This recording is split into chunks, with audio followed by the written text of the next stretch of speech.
Assalamualaikum warahmatullahi wabarakatuh. Saya Alvin Dwi akan mempresentasikan budidaya tanaman tembakau atau Nicotiana tabacum L. Baiklah, kita akan masuk ke pendahuluan.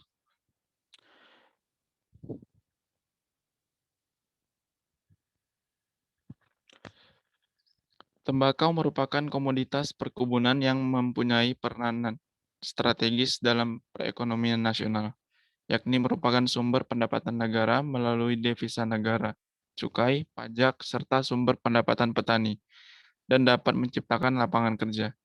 Ditinjau dari aspek komersial, komoditas tersebut merupakan bahan baku industri dalam negeri, sehingga keberadaannya perlu dipertahankan dan lebih ditingkatkan. Di Indonesia, tembakau yang baik atau komersial hanya dihasilkan di daerah-daerah tertentu. Kualitas tembakau ditentukan oleh lokasi dan pengolahannya. Daerah penghasil tembakau yaitu ada Sumatera Utara, Sumatera Barat, Bengkulu, Sumatera Selatan, Jawa Tengah, dan Jawa Timur di beberapa kota-kota di provinsinya. Kemudian kita masuk ke morfologi tanaman tembakau. Satu, akar, yaitu tanaman tembakau ini memiliki akar tunggang. Jika tanaman tumbuh bebas pada tanah yang subur sepanjang 0,75 meter. Selain akar tunggang, terdapat juga bulu-bulu akar atau serabut. Kemudian masuk ke batang.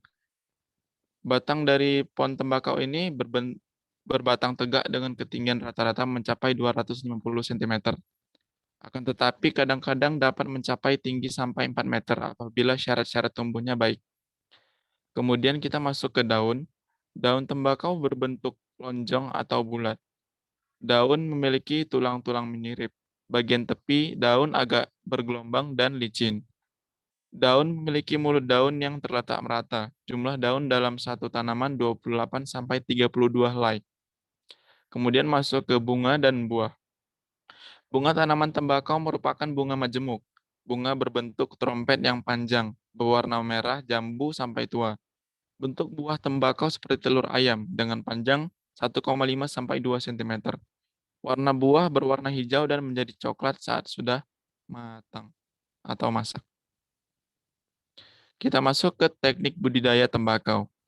Yang pertama ada syarat-syarat tumbuh tembakau yang terdapat ada iklim dan tanah. Yang pertama iklim, tanaman tembakau tumbuh baik pada ketinggian antara 200 sampai 3000 mdpl dan membutuhkan curah hujan rata-rata 2000 mm per tahun dengan suhu udara antara 21 sampai 32 derajat Celcius. Batas suhu minimum yaitu 15 derajat Celcius, suhu maksimumnya 42 derajat Celcius. Dan untuk suhu idealnya pada siang hari adalah 27 derajat Celcius. Untuk tanahnya, keasaman tanah atau pH antara 5 sampai 6. Tanaman tembakau ini akan tumbuh subur pada tanah gembur, remah, mudah mengikat air, memiliki tata air dan udara yang baik. Tanaman tembakau merupakan tanaman tropis yang dapat hidup pada rentang iklim yang luas. Tekstur tanah lapisan atas yang baik untuk tanaman tembakau adalah lempung berpasir. Baiklah, kita masuk ke bagian kegiatan budidaya tembakau. Yang pertama itu ada pembibitan. Pembibitan benih tembakau berukuran kecil, sehingga bedengan harus dibuat secermat mungkin dan sebaik mungkin. Lahan dicangkul 2-3 kali agar tanah cukup gembur dan cukup terkena sinar matahari dan angin. Kemudian dibuat bedengan setinggi 20-30 cm dan membujur ke utara sampai selatan. Untuk panjang bedengan 5 meter dan lebar 1 meter. Yang kemudian pengolahan lahan. Pengolahan lahan ini dimulai dengan cara pembabatan jerami di sawah atau pembabatan tunggul-tunggul pohon tegalan. Pengolahan tanah dapat menggunakan bajak atau cangkul saat tanah masih mengandung cukup banyak air. Setelah dibajak, tanah langsung digulut dan siap ditanami. Untuk yang ketiga, yaitu penanaman. Penanaman tembakau ditentukan oleh waktu panen. Misalnya, masa panen tembakau terjadi pada pertengahan bulan Agustus hingga pertengahan bulan September. Penanaman dilakukan pada bulan Juni. Namun, untuk tembakau gunung yang tergantung hujan, saat penanaman sebaiknya diajukan pada bulan Mei. Tanaman dapat menghasilkan tembakau mutu tinggi jika paling sedikit 1 bulan menjelang panen, tidak terkena hujan dan cuaca cerah sampai saat panen. Kemudian kita masuk ke pemeliharaan. Pertama itu ada penyiraman.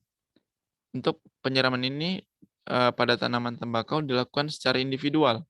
Penyiraman dapat dilakukan sebanyak 39 kali selama pertumbuhan. Kemudian masuk ke pendangiran, pembumbunan, dan penyiangan. Tembakau ini didangir setelah umur 3 minggu. Sambil didangir dan dibumbun, dilakukan penyiangan gulma. Tindakan tersebut diulang lagi saat tanaman berumur 5 minggu dan terakhir pada saat umur 7 minggu. Kemudian kita masuk ke pemupukan.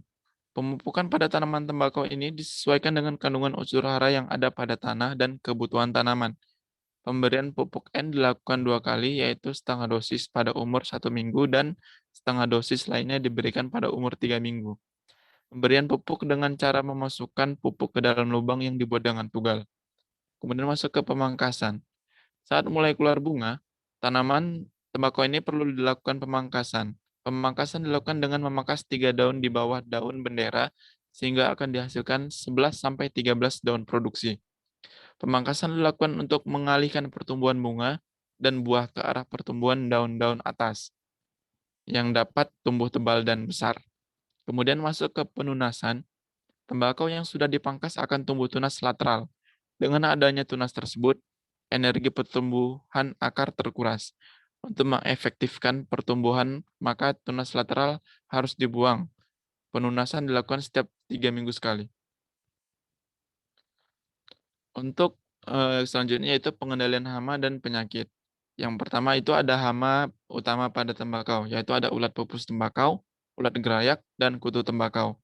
Kemudian ada penyakit pada tembakau ini, ada penyakit rebah semai, penyakit mosaik, dan penyakit yang disebabkan oleh kutu tembakau.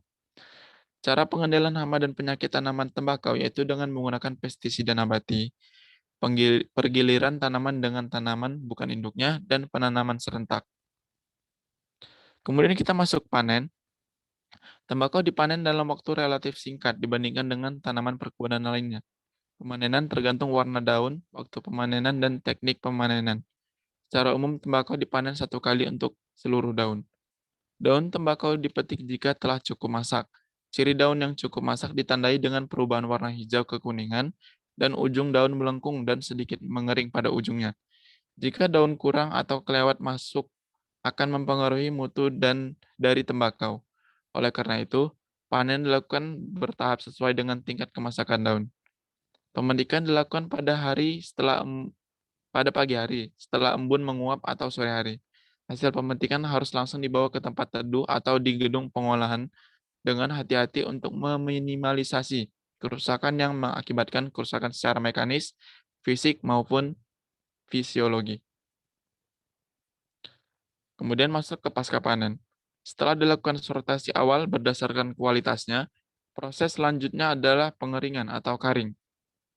Berdasarkan tujuan dan jenis pengeringannya, ada 4 cara pengeringan, yaitu air karing, sun karing, flue karing, fire atau smoke karing. Tembakau yang dikeringkan dengan cara air karing umumnya jenis tembakau cerutu yang dikerjakan oleh rakyat. Pengiringan dengan cara sun karing biasanya dilakukan pada tembakau jenis Turki atau tembakau pipa Lumajang. Sistem pengiringan flue karing biasanya digunakan pada tembakau Virginia, dan cara pengeringan dengan cara fire atau smoke karing biasanya dilakukan apabila kondisi cuaca tidak mendukung untuk melakukan pengeringan dengan cara sun karing. Demikianlah presentasi dari saya, kurang dan lebihnya saya mohon maaf. Wassalamualaikum warahmatullahi wabarakatuh.